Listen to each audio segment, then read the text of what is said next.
Ito ang storya, si Titoy. Si Titoy, siya may magic storya.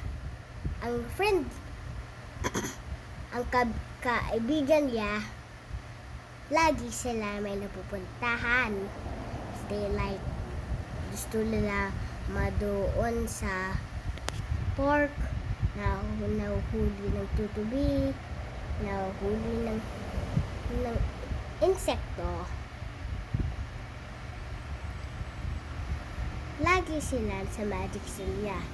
Helicopter, boat, kung ano gusto nila. Si Titoy,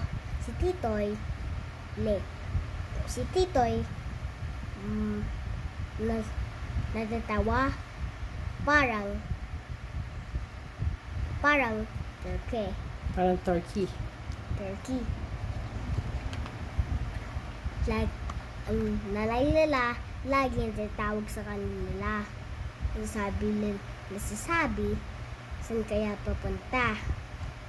Hindi alam ng nanay nila na kung saan sila.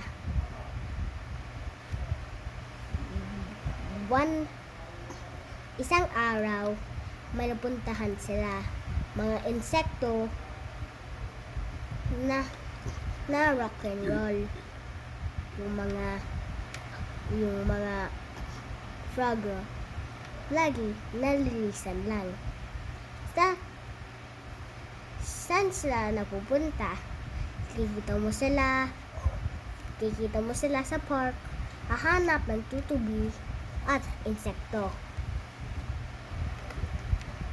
Kung saan sila, isang lang push sa magic silya, pupuntahan na sila. Ang mga bata, wala na kukusap, kalula mahiya. Pero si Titoy, hindi wala makalakad. Hindi nila na-invite sa basketball, wala na usap, hindi nila narinig ang mga helicopter, ang mga laro nila. Pero si Titoy, okay lang yun. Lagi siya nagpre-pretend na helicopter, ship, whatever. And that's the end.